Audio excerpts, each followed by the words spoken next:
अस्सलाम वालेकुम। क्या हाल चाल? उम्मीद करते हैं कि आप खैरियत से होंगे। हमारा दुआ है कि आप हमेशा खुश रहें, हंसते और मुस्कुराते रहें और इसी तरह हमें अपना प्यार दिखाते रहें। बिल्कुल जी, मेरा नाम मोहम्मद यूसुफ। मैं तारिक नमू। मैं उबैद इम्तियाज। आज हम जिस वीडियो पे रिएक्शन देने जा रहे हैं, इस वीडियो का टाइटल है Iran attacks oil tanker ship. तो देखते हैं वीडियो और अपना रिव्यू कर देंगे। कौन ऑन करते हैं? 3 2 1 वीडियो स्टार्ट।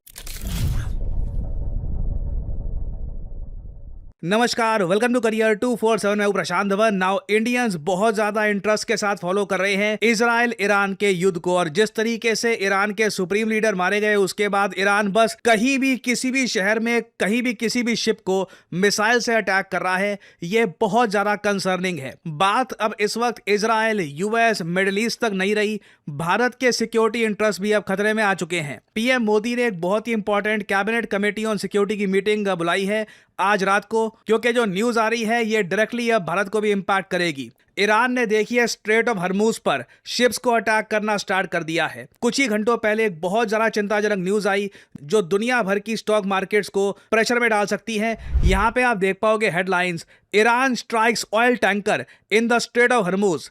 इस शिप में 15 इंडियंस थे, टोटल 20 लोगों का क्रू था, 4 लोग यहां पर इंजर हुए हैं। उसके अलावा ईरान ने अब बाकी बहुत सारी शिप्स को स्ट्रेट ऑफ हरमुज में एंटर करने से रोक दिया है। यहां पे आप देख पाओगे एक और article, Iran blocks 3 Pakistani ships from entering strait of Hormuz. और अगर आप नहीं जानते कि ये स्ट्रेट ऑफ हरमुज क्या है, बार बार इसके बारे में बातचीत क्यों हो रही है, क्यों बोला जा रहा है कि अगर स्ट्रेट ऑफ हरमुज को ईरान ने चोक कर दिया तो ऑयल के दाम बहुत ज्यादा बढ़ जाएंगे और एक ग्लोबल इकोनॉमिक संकट खड़ा हो सकता है ना। यहाँ पे आप देख पाओगे ये है एशिया का मैप, ये है हमारा प्यारा भारत, और यहाँ पे आप देख पाएंगे ये है बहुत ही इंपॉर्टेंट एक चोक पॉइंट, स्ट्रेट ऑफ हरमुज। यहाँ पे देखिए जो आपको कंट्रीज दिख रहे हैं, कुवैत, सऊदी अरेबिया, इराक, यहाँ पर यूएई, कतर, ये कंट्रीज जाने जाते हैं एनर्जी के भंडार के लिए, चाहे कच्चा तेल हो या फिर नेचुरल गैस हो। ये देश इंडिया, चाइना, जापान समेत दुनिया भर के कई देशों को एनर्जी सप्लाई करते हैं। नाउ ये एनर्जी कैसे जाती है? प्राइमरली निकलती है इस बहुत ही इंपॉर्टेंट चोक पॉइंट से जिसको कहा जाता है द स्ट्रेट ऑफ हरमुज। दुनिया का 20 से 30% जो ऑयल की सप्लाई है वो यहीं से होके गुजरती है। और ईरान को पता है कि सिंस ये जो एरिया है बहुत ज्यादा नैरो है, ईरान अपनी शिप्स को यहाँ पे डिप्लॉय करके या फिर कॉन्स्टेंटली मिसाइल्स बरसाकर इस पूरे एरिया को चोक कर सकता है। या तो चोक कर दे या फिर कुछ शिप्स को अटैक कर दे, उससे पूरी दुनिया में ना डर फैल जाएगा कि स्ट्रेट ऑफ हरमुज इस वक्त बहुत ज्यादा सेफ नहीं है और यहाँ पे शिप्स की एंट्री और एग्जिट ये बिल्कुल रुक जाएगी। और यहाँ पे आप देख पाओगे अमेरिकन मीडिया रिपोर्ट कर रहा है, जो इनके मेजर इन्वेस्टमेंट बैंक्स हैं वो भी रिपोर्ट कर रहे हैं। फॉर एग्जांपल ये स्टैंडर्ड एंड पुअर्स ग्लोबल की रिपोर्ट है कि ईरान ने क्लेम किया है कि स्ट्रेट ऑफ हरमुज को ये बंद कर रहे हैं। ये सिंपली इसलिए किया जा रहा है ताकि ग्लोबल इकोनॉमी को पीड़ा हो कहीं से भी। ये बेसिकली कोशिश कर रहे हैं कि यूएसए या फिर यूएसए के जो मित्र मुल्क हैं उनको नुकसान पहुंचाया जाए। आपके माइंड में सवाल आया होगा, पिछले कुछ घंटों में बहुत न्यूज आई है कि बुर्ज खलीफा के पास एक ब्लास्ट हो गया, दुबई के तो कई होटल्स को इन्होंने बॉम्ब किया है, कई ड्रोन्स भेजे हैं। दुबई में आज के समय जो इंडियंस है ना वो कैसे भी करके कोशिश कर रहे हैं कि वापस भारत में आ जाए। बट आप देखोगे दुबई के एयरपोर्ट का जो हाल है, जो विजुअल्स वहां से आ रहे हैं, जो कुवैत की सिटीज में आप देखोगे जो बॉम्बिंग हो रही है, बाकी मिडिल ईस्ट के और बड़े बड़े शहरों में जो बॉम्बिंग की जा रही है। ईरान ये सब क्यों कर रहा है? ईरान सिंपली यहां पर इसलिए कर रहा है ये सब क्योंकि ये सब कंट्रीज ईरान के हिसाब से बहुत ज्यादा प्रो यूएसए है और इन कंट्रीज में यूएसए के मिलिट्री बेसिस भी है। और मुझे एडमिट करना पड़ेगा, ऐसा नहीं है कि बस ईरान ने आग बंद करके अनाप शराब जगह पर मिसाइल बरसाने स्टार्ट कर दिए। इन लोगों ने यूएसए का $1.1 बिलियन का एक रेडार भी डिस्ट्रॉय कर दिया है। इस पर बातचीत इतनी हो नहीं रही, बट ये एक बहुत ज्यादा बड़ी मिलिट्री अकॉम्प्लिशमेंट है। ये रेडार यूएसए ने सेटअप किया था कतर देश में। ये रेडार 5000 किलोमीटर तक कोई भी मिसाइल कहीं पर लॉन्च हो रहा है उसको डिटेक्ट कर लेता था। यहां पे आप देख पाओगे precision Iranian missile strike eliminates critical US early warning radar at Al Udeid. ये था यहां पर यूएसए का रेडार, 10,000 करोड़ का रेडार था। और यहां पे आप देख पाओगे ये वीडियो, ये अभी ईरान का मिसाइल आएगा।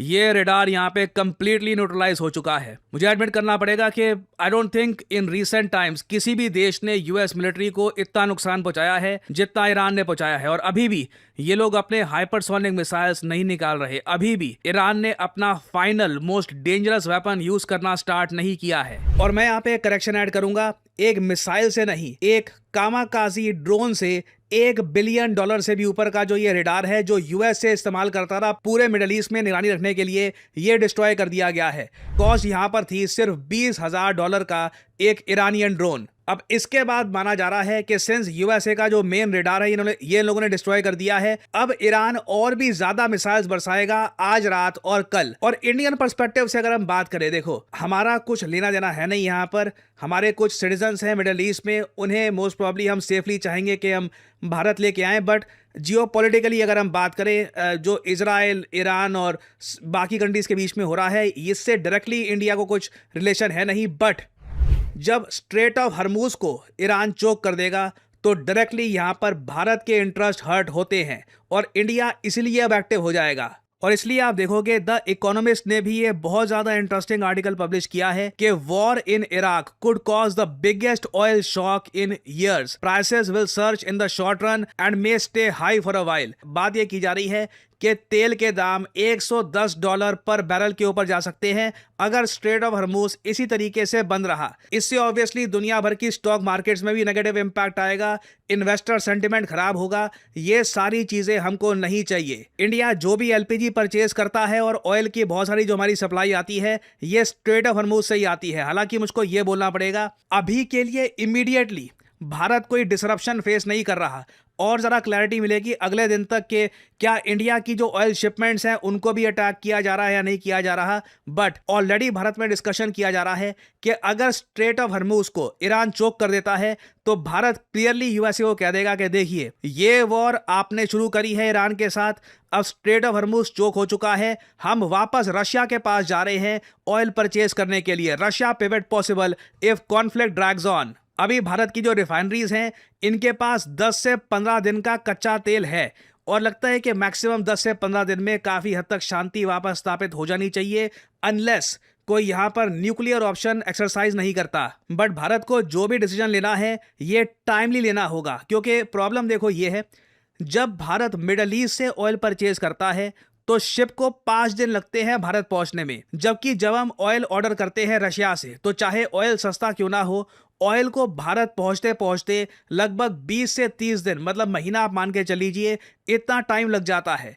तो हमें इवैल्यूएट करना होगा टाइमली बेसिस पर कि ईरान की सिचुएशन क्या है, यूएस और क्या करेगा, इजराइल के भी और क्या प्लान्स हैं, क्या ये लोग कई हफ्तों का एक प्लान बनाकर बैठे हैं। उस केस में ऑब्वियसली हमें देखना होगा कि हम रशिया का ऑप्शन जल्दी कैसे एक्सप्लोर करें। और फिर क्वेश्चन ये भी आता है, अगर हम रशिया से ऑयल परचेज करना फिर से स्टार्ट कर देते हैं तो उस केस में क्या डोनाल्ड ट्रंप 25% टैरिफ भारत पे फिर से लगा देंगे, जो बहुत ज्यादा अनफेयर होगा। और इसलिए ये मीटिंग बहुत ही ज्यादा इंपॉर्टेंट होने वाली है। भारत की जो नीति है, जो हमारी अप्रोच होगी, ये यहाँ पर डिसाइड की जाएगी। भारत के सामने देखिए बहुत सारी रिस्पॉन्सिबिलिटीज हैं। कई इंडियन स्टूडेंट्स हैं आज के समय ईरान में, वो भारत को चिट्ठी लिख रहे हैं, वो भारत सरकार से गुहार लगा रहे हैं मदद की। वो कह रहे हैं कि हमको बाहर निकालो ईरान से, हमें डर लग रहा है, लगातार मिसाइल्स बरस रहे हैं यहाँ पर। फिर कई एमपीज हैं जो कह रहे हैं कि भारत को कोशिश करनी चाहिए कि ये वॉर रुक जाए। अब वैसे बात तो ठीक है, ये वॉर जो कॉन्फ्लिक्ट है, जो वायलेंस यहाँ पे हो रहा है, जितना जल्दी रुकेगा उतना भारत के लिए अच्छा है। बट सब कुछ हमारे कंट्रोल में यहाँ पे इस वक्त नहीं है।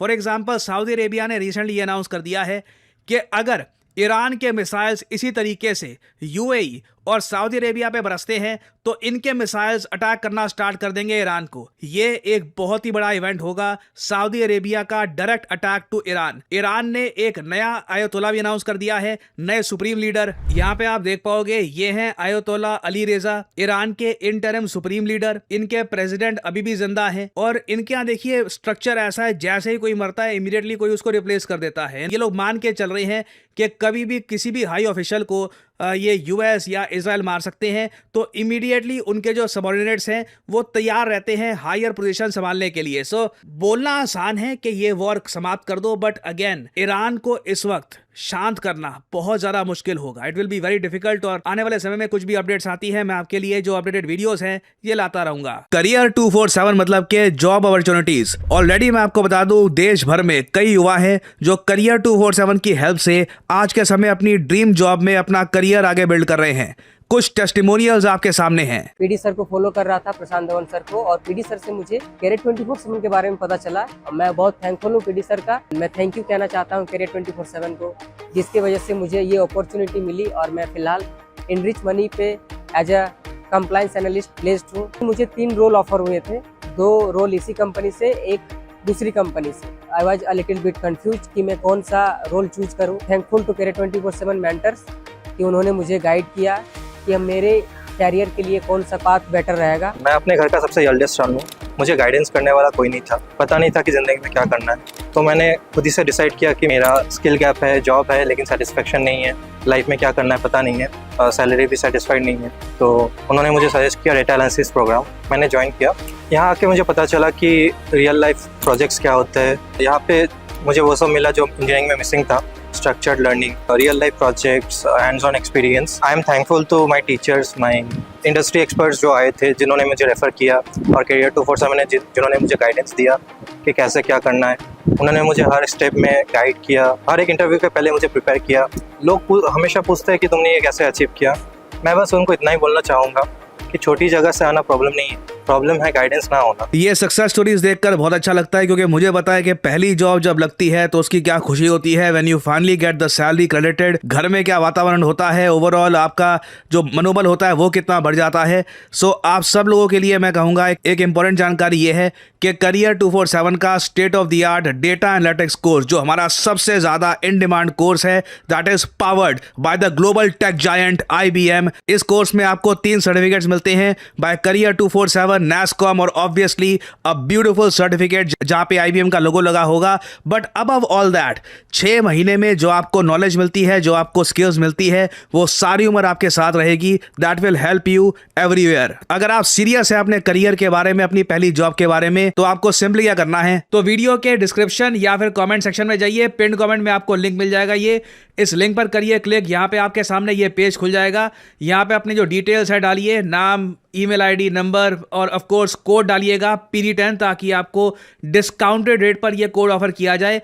करियर 247 की तरफ से काउंसलर आपको कॉल करेंगे, आप बात कर सकते हैं। यू कैन डिस्कस आपके करियर के क्या प्रोस्पेक्ट्स हैं, आप क्या देख रहे हैं, आप इस कोर्स से क्या चाहते हैं, और आप अपनी जर्नी स्टार्ट कर सकते हैं in the field of data analytics with Career 247। Remember to use the code PD10 to get the discounted price in the course. और इसी नोट के साथ यह है वीडियो का अंत। Thank you for listening and I always say may the gods watch over you. Video खत्म हो गई, वही हुआ जिसका डर था भाई। वही बात तो जो तारक भाई बोल अपने रहे थे। अपने जो है सबको पड़ी हुई है। अपने सबको पड़ जानी है भाई कि जिस तरह ये स्टेट ऑफ हार्मोन्स जो है वो उसके ऊपर जो उन्होंने बंद कर दिया है, ये तेल की शिपों के ऊपर जो है अटैक किया जा रहा है ड्रोन के साथ, तो साफ ज़रा डर का माहौल फैल जाएगा। और ऊपर से साफ ज़रा की जो शिपें होती हैं वो भी इंश्योरेंस के बुनियाद पे चलती हैं और उनकी इंश्योरेंस जो है बहुत हाई हो जाएगी। ऑटोमेटिक जो है वो क्रूड ऑयल की प्राइस जो है वो आसमान छूने लग जाएगी। और मजे की बात उस जगह पे जो शिपें जिस भी कंट्री के हमारी जो अपना पाकिस्तान की उन्होंने रोक countries ली की है। सब की वहाँ पे ब्लॉक कर दी, चाहे चाइना की है, चाहे पाकिस्तान की है, चाहे रशिया की, चाहे इंडिया की, ना उधर जा रही ना उधर से आ रही। तो भाई इंडिया के पास जो है ना वो वेनेजुएला जो भी अभी अमेरिका ने उसके ऊपर कब्जा किया, आप उधर से तेल लेंगे, रशिया से लेने की क्या जरूरत है? सही बात ऐसे जी। नहीं, वो तो डोनाल्ड ट्रंप ने इसीलिए वो जो है वहाँ पर जो तेल इकट्ठा कर रखा है कि अचानक से भाई इंडिया हमसे ही तेल खरीदेगा। ऐसी तो बात है। इंडिया ने तो उधर से खरीदना शुरू कर देना तो है। क्यों रशिया मित्र नहीं उनका? नहीं मित्र वो वक्त गया, अभी वक्त यहाँ पे मित्र जो है ना, मित्र नाम की कोई अब जरूरत उमर नहीं। भाई हवाएं किसी और रुख से चल रही मतलब वक्त हालात बदल गए, जज्बात बदल जी गए। वही वाली बात यहाँ पर। अच्छा देखें, ईरान की पॉलिसी भी बड़ी बेहतरीन थी कि उन्होंने नहीं कोई भाई, मैं यहाँ पर ना ईरान की पॉलिसी को लेकिन वो क्या कर रहे अब हैं? दुनिया को तबाह कर दे, कोई फायदा नहीं होने वाला है। मेन जो सुप्रीम लीडर उनका था उसको तो बचा नहीं पाए। अब सऊदी अरब को उजाड़ दे, दुबई को उजाड़ दे, अपने कतर अपने को अपने उजाड़ हाथ दे, काटेंगे फिर। समंदर में हल्ला कर दे, अड़ोस पड़ोस में जंग लगा दे, कुछ भी इनको हासिल नहीं होने वाला है। मेन जो था, जो इनका लीडर, सुप्रीम लीडर था, उसको तो बचा नहीं। ये तो सिर्फ अब जो है ना, पिछले जो आए हुए हैं ना, सिर्फ अपनी नाक बचाने के लिए। नाक नहीं, ये ड्रामेबाजी हो रही है भाई, ये ड्रामेबाजी, ये उन गद्दारों की तरफ से ड्रामेबाजी हो रही है अब ये तगमे लेने के लिए कि हमने ये कर दिया, हमने वो कर दिया जी। जो मेन काम था एक बंदे को तो आप बचा नहीं पाए। जो चाइना आपके साथ खड़ा था, रशिया आपके साथ खड़ा था, तो फिर भी आप अपना ये डिफेंस सिस्टम जो है इतना स्ट्रांग नहीं कर सके कि आप जो है वो फाइटर जेट जो है या कोई मिसाइल जो है रोक पाए हैं। तो ये खामी रहेगी। और भाई चलो, ईरान तो है ही, मैं कहता हूँ पाकिस्तान के पास भी ये डिफेंस सिस्टम को ढंग का है नहीं, कोई नहीं है। ऐसे ही है ना, सही बात है भाई। और भाई मैं कहता हूँ दुनिया के जो भी मिसाइल इंडिया ने चलाए थे, कोई एक इन्होंने रोका है, सारे आके निशानों पे लगे। और भाई एक $20,000 का जो है ड्रोन जो है वो उनके $1.5 बिलियन, वो कितने 10,000 करोड़, वो जो रडार को जिसने, हाँ जी वो हाँ हुआ है। उसने रडार को ही उड़ा दिया भाई। मैं कहता हूँ ये सबसे ज्यादा खतरनाक ड्रोन, एक तो सस्ते हैं और घातक और भी ज्यादा है। तो ये अब नुकसान और तो मिडिल ईस्ट के अरबियों का होगा, ये ईरान ठोकेगा उनको। और सबसे ज्यादा जो अरबी कंट्रियों पे अटैक किए ये ड्रोन के साथ ही किए गए। ऐसे ही वहाँ पे जो बिल्डिंग जो दुबई में हमारा जो एक दोस्त रहता है दुबई में, उसने वीडियो भेजी है भाई, उनके नजदीक ही धमाके होते रहे, कहता है आ गया जी, आ गया ये और लग गया। वो वहाँ पे उनको इन्फॉर्मेशन थी, वहाँ पे अमेरिकन मिलिट्रीज थी होटलों में जहाँ भाई अब उमर जो मर्जी करे, जो होना था वो तो हो गया। आयतुल्लाह नहीं रहे, अब जो मर्जी करें, बात तो वो है। वो ये एक लीडर था जो उनका 25-30 सालों से इनके खिलाफ खड़ा हुआ था जी। अब देख लेना पिछले सालों में बिक जाना है यार। उन्होंने जो भी वो कहता है ना कि नामी लीडर होता है, जो पावरफुल होता है, उसको वो पिन पॉइंट तरीके से वो मार देते हैं। ये जो इनका ना स्टाइल है ना, बड़ी स्टाइल भाई अंदर मेजर साहब की हमने वीडियो की थी ना, मेजर साहब ने कितनी अच्छी बात की, ऊपर वाले 4-5 बंदे जो है ना, जो आपके अकाउंटेबिलिटी, आपकी कंट्री के जो मालिक होते हैं, आप उनको डिस्ट्रॉय कर दो, आपकी कंट्री वैसे अनस्टेबल हो जाए। अच्छा, ये जिस शिप पे अटैक किया गया है, ये इसमें इंडियन भी थे और पाकिस्तानी शिपें भी ईरान ने उसको भी रोक रखा है। तो साफ ज़ाहिर है कि भाई कोई भी हो, मौजूदा टाइम पे तो ईरान का मकसद यही है कि भाई अरब कंट्रियों को डैमेज करना, और उनकी कमाई का मेन जो जरिया ही है तेल। जब वो तेल रुक जाएगा तो भाई उनकी साफ ज़ाहिर तेल, और भाई अगर ये रास्ता रुक गया तो ये अरब कंट्री में खाने पीने की चीज़ें जो एशिया से जाती हैं, चाहे वो गोश्त हो, चाहे वो सब्जियां हो, चाहे फल हो, वो ऐसे इधर से ही ज्यादातर जाती हैं, ऐसे कीमतें, तो वो भी रुक जानी। तो वो वहां पर भी अरब कंट्री भाई साहब अब हाथ लगा के देखेंगे भाई हुआ क्या है। ये सारी चीजें भाई होंगी। हाँ, एक दूसरा रास्ता है कि जिस तरह से इजिप्ट वाली साइड से और बहुत निकल जाए, मेरे हिसाब से ये चीजें नॉर्मल हो जाएंगी जल्दी। चलन जी, सही है भाई। बाकी जो हुआ भाई बुरा हुआ, ये अटैक नहीं होना चाहिए था। अब एक कंट्री है जो पूरे इस खित्ते की तबाही उतार दी भाई, ये सारे अरब कंट्रियों में जंग छेड़ दी। अब ये तो इनकी अंडरस्टैंडिंग है अरब कंट्रियों की कि वो अभी ईरान के ऊपर डायरेक्ट अटैक नहीं कर रहे। उनको ये भी पता है कि भाई अभी तो ईरान ने हमारे सिर्फ जो यूएस के बेसों पे अटैक किए हैं। अगर हम अटैक करते हैं इधर से ईरान के ऊपर, तो ईरान हमारी बड़ी बड़ी मेन जो बिल्डिंग उसको भी डैमेज कर सकता है, क्योंकि उसके पास मिसाइल जो है ना बड़े तगड़े, ईंट से ईंट बजा के रख देगा ईरान। और ईरान का जो बयान आया था ना कि अभी हमने जो पुराना स्टॉक था वो यूज किया है। हाँ, ये बात मैं कहना, उन्होंने ये बोला था कि जो हमारे नए हथियार ऐसे हैं जो अमेरिका और इजराइल ने अभी तक देखे भी नहीं, वो हमने इस्तेमाल करने हैं। ये भी है। चलें जी, सही है, देखते हैं क्या होता है। बाकी जो उनके लिए वो डैमेज करने के लिए तो सस्ता सा ड्रोन ही काफ़ी है, बड़े मिसाइल निकालने की ज़रूरत नहीं, क्योंकि ड्रोन जो है एक मिसाइल की कीमत के बदले में 100 से ज़्यादा ड्रोन आ जाने यार। कितने का? $20,000 का वो ड्रोन था, $1.5 बिलियन का उसने वो डिफेंस सिस्टम तबाह कर दिया, उस सैकड़ों आ जानी है। चलें जी, सही है भाई, अपनी राय जरूर था कमेंट सेक्शन में। मिलते नहीं वीडियो के साथ, तब तक के लिए इजाज़त दें। अल्लाह हाफ़िज़।